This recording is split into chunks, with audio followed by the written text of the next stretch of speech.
Hello students, स्वागत है आप सभी का साइकोलॉजी की इस क्लास में। और आज की क्लास में हम स्टडी करेंगे थ्योरीज ऑफ इमोशन या संवेग के सिद्धांतों का।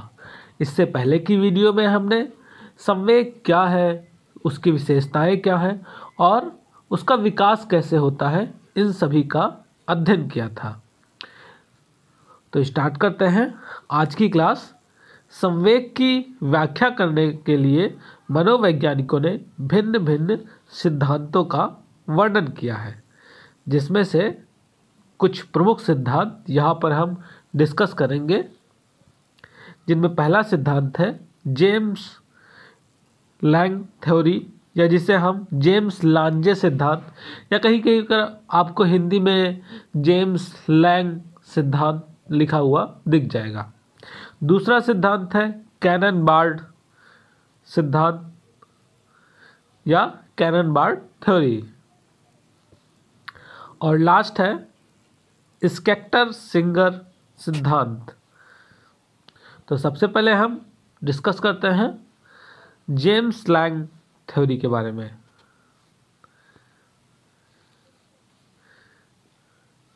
इस सिद्धांत का प्रतिपादन विलियम जेम्स के द्वारा किया गया, जो कि एक अमेरिकी मनोवैज्ञानिक थे,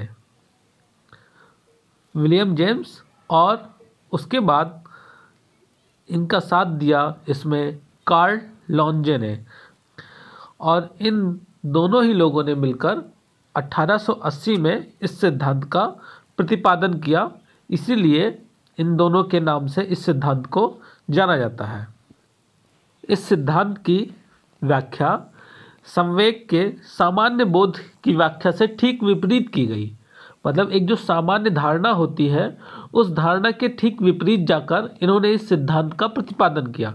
अब सामान्य धारणा क्या है? तो सामान्य धारणा यह होती है कि पहले संवेगात्मक अनुभूति होती है, इमोशनल एक्सपीरियंस होता है, और फिर उसके बाद संवेगात्मक व्यवहार होते हैं। फॉर एग्जाम्पल कि आपके सामने अगर सांप आ जाता है या अगर शेर आ जाता है, तो सामान्य धारणा के अनुसार क्या होगा कि हम डर जाएंगे और डर के भाग जाएंगे। यह एक सामान्य मान्यता है संवेग को लेकर कि हमारे सामने कोई ऐसा खतरनाक उद्दीपक उपस्थित होता है, हमें पहले संवेगात्मक अनुभूति होती है, हम डर जाते हैं और उसके बाद डरने की वजह से हम वहाँ से भाग जाते हैं। लेकिन जेम्स और लैंग ने यहाँ पर बताया कि व्यक्ति भागता है इसलिए डर जाता है। यानी इन्होंने क्या कहा कि संवेगात्मक व्यवहार पहले होता है और उस व्यवहार के बाद संवेगात्मक अनुभूति होती है। यानी व्यक्ति शेर को देखकर भागता है, और जब वह भागता है तो भागने की वजह से वह डर जाता है। यह काफ़ी इम्पॉर्टेंट सिद्धांत है। अक्सर एग्जाम में इससे रिलेटेड क्वेश्चन आते हैं कि जेम्स लैंग ने कौन सा सिद्धांत दिया, या जेम्स लैंग के सिद्धांत में पहले संवेगात्मक व्यवहार होते हैं या पहले संवेगात्मक अनुभूति होती है। तो ये चीज़ें आप थोड़ा सा इसको क्लियर कर लें कि जेम्स लैंग के सिद्धांत में पहले संवेगात्मक व्यवहार होता है, उसके बाद संवेगात्मक अनुभूति होती है। पहले शेर को देखकर व्यक्ति भागता है, इसीलिए वह डर जाता है। नेक्स्ट है हमारा कैनन बार्ड सिद्धांत। अब जेम्स लांजे ने जब अपना सिद्धांत दिया, जेम्स लैंग ने, तो वाल्टर कैनन ने इनके सिद्धांत को चुनौती दिया।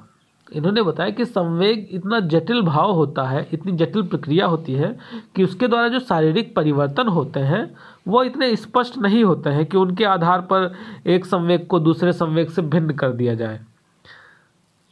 और इनके इस कार्य में फिलिप बार्ड ने इनका सहयोग किया और इनके कार्य को आगे बढ़ाया। इसीलिए इनके इस सिद्धांत को कैनन बार्ड सिद्धांत कहा जाता है। अब इस सिद्धांत के अनुसार इन दोनों ने बताया कि जब भी व्यक्ति संवेग उत्पन्न करने वाले उद्दीपक का प्रत्यक्षण करता है, तो उससे उत्पन्न तंत्रिका आवेग, मतलब जब हम किसी उद्दीपक को देखते हैं उस उद्दीपक के बारे में हमारी ज्ञानेंद्रियों के द्वारा एक सूचना पहुंचती है मस्तिष्क में, और वह सूचना किसके माध्यम से पहुंचती है, तो वह पहुंचती है तंत्रिका आवेग के माध्यम से, नर्व इम्पल्स के माध्यम से वह सूचना हमारे ब्रेन में पहुंचती है।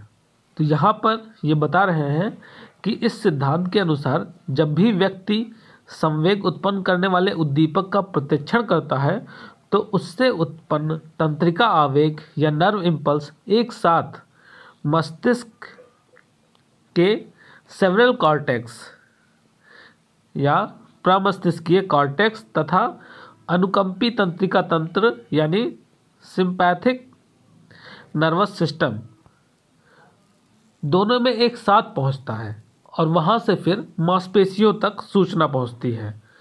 तो जब सूचना सेरेब्रल कॉर्टेक्स में पहुंचती है तो वहां से संवेग की अनुभूति होती है, और जब इन्फॉर्मेशन यानी नर्व इम्पल्स अनुकंपी तंत्रिका तंत्र या सिंपैथेटिक नर्वस सिस्टम में पहुंचते हैं तो वहाँ पर क्या होता है, वहाँ पर फिर दैहिक उत्तेजना उत्पन्न होती है। यानी एक से तो सूचना ब्रेन में जा रही है जिससे मानसिक उत्तेजना यानी संवेग की अनुभूति हो रही है, और दूसरा कहाँ पे गया, सिंपैथेटिक नर्वस सिस्टम पे, जहाँ से क्या हुआ कि दैहिक उत्तेजना उत्पन्न हुई, जो बॉडीली चेंजेस हुए वो हुए।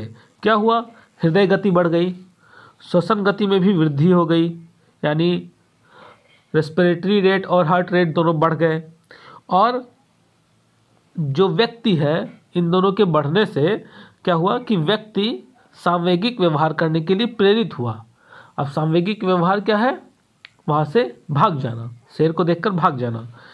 तो यहाँ पर ये बता रहे हैं, कैनन बार्ड ने बताया कि संवेगात्मक अनुभूति तथा संवेगात्मक व्यवहार दोनों ही साथ साथ होते हैं, ना कि संवेगात्मक व्यवहार पहले तथा संवेगात्मक अनुभूति बाद में। समझ में आया?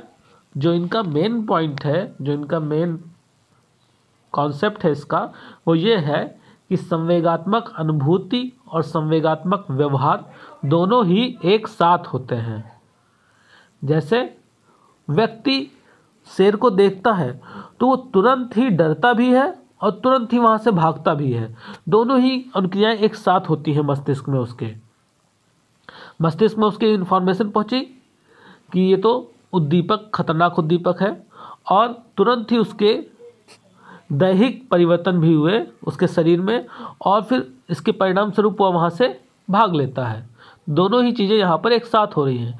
जबकि जेम्स लांजे ने क्या बताया था, जेम्स लैंग ने बताया था कि पहले संवेगात्मक व्यवहार होते हैं और उसके बाद संवेगात्मक अनुभूति होती है। यानी पहले व्यक्ति भागता है इसलिए वह डरता है। नेक्स्ट है हमारा स्केक्टर सिंगर सिद्धांत, स्केक्टर सिंगर थ्योरी। यहाँ पर भी स्केक्टर और सिंगर दो व्यक्तियों ने मिलकर इस सिद्धांत का प्रतिपादन किया। इस सिद्धांत के अनुसार संवेग उत्पन्न होने के लिए दो चीज़ों का होना आवश्यक है, जिसमें पहला है कि व्यक्ति में संवेगात्मक उद्दीपक को देखकर दैहिक उत्तेजना का होना अनिवार्य है। यानी अगर हमारे सामने कोई ऐसा उद्दीपक आया है जो हमारे अंदर संवेग उत्पन्न करने की क्षमता रखता है, संवेगात्मक उद्दीपक की बात की जा रही है, जिसके हमारे सामने आने से हमारे अंदर संवेग उत्पन्न हो, तो उस संवेगात्मक उद्दीपक के आने से हमारे अंदर दैहिक उत्तेजना होनी चाहिए, और उस दैहिक उत्तेजना का एक संज्ञानात्मक व्याख्या भी होना चाहिए। जैसे एक छोटा बच्चा है, अब उसके सामने अगर सांप आ जाता है तो वो सांप को देखकर उसके अंदर दैहिक उत्तेजना तो उत्पन्न हो रही है। इनका जो पहला पॉइंट है कि व्यक्ति में संवेगात्मक उद्दीपक को देखकर दैहिक उत्तेजना उत्पन्न होना अनिवार्य है, तो दैहिक उत्तेजना तो उत्पन्न हो रही है, लेकिन अगर उस बच्चे के अंदर उस सांप की संज्ञानात्मक व्याख्या नहीं हो रही है, जैसे एक छोटा बच्चा है तो उसको नहीं पता है कि मुझे इस सांप से डरना है या ये मुझे काट सकता है, तो जब उसको ये बातें पता ही नहीं है, ये इन्फॉर्मेशन उसके माइंड में है ही नहीं, तो वो उससे डरेगा ही नहीं, वहाँ पर संवेग उत्पन्न ही नहीं होगा। जैसे हम सभी हैं तो हमारे सामने सांप आ जाए तो हम देख कर उसको डरेंगे, क्योंकि हमारे अंदर उसकी संज्ञानात्मक व्याख्या उत्पन्न है कि सांप है, खतरनाक है या काट सकता है, इससे काटने से मृत्यु भी हो सकती है। लेकिन एक छोटा बच्चा है, उसको पता ही नहीं है कि इसके काटने से क्या होगा, और उसको ये भी नहीं पता कि ये खतरनाक है, तो वो उसको देखकर उसके अंदर कोई डर का भाव आएगा ही नहीं।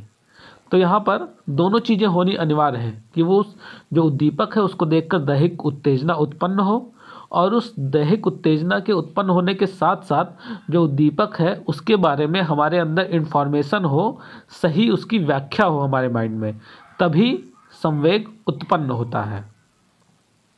तो इस तरीके से हमने तीनों थ्योरीज का यहाँ पर अध्ययन किया। सबसे पहली थ्योरी जेम्स लैंग की थ्योरी, जिसमें उन्होंने बताया कि पहले संवेगात्मक व्यवहार होता है और संवेगात्मक व्यवहार के परिणाम स्वरूप व्यक्ति में संवेगात्मक अनुभूति होती है। यानी पहले व्यक्ति भागता है, और भागता है इसलिए वह डर जाता है। दूसरा कैननबार्ड थ्योरी, जिसमें इन्होंने बताया कि संवेगात्मक अनुभूति और संवेगात्मक व्यवहार दोनों एक साथ होते हैं। और थर्ड स्केक्टर सिंगर थ्योरी, जिसमें इन्होंने बताया कि जो भी उद्दीपक है उस उद्दीपक के द्वारा दैहिक उत्तेजना उत्पन्न होनी चाहिए, और इसके साथ साथ उस उद्दीपक के बारे में संज्ञानात्मक व्याख्या होनी चाहिए व्यक्ति के मस्तिष्क में, तब संवेग उत्पन्न होता है। तो यह क्लास यहीं पर समाप्त होती है। इस क्लास से रिलेटेड कोई भी क्वेश्चन हो या कोई सजेशन हो तो आप हमें कमेंट के माध्यम से बता सकते हैं। धन्यवाद।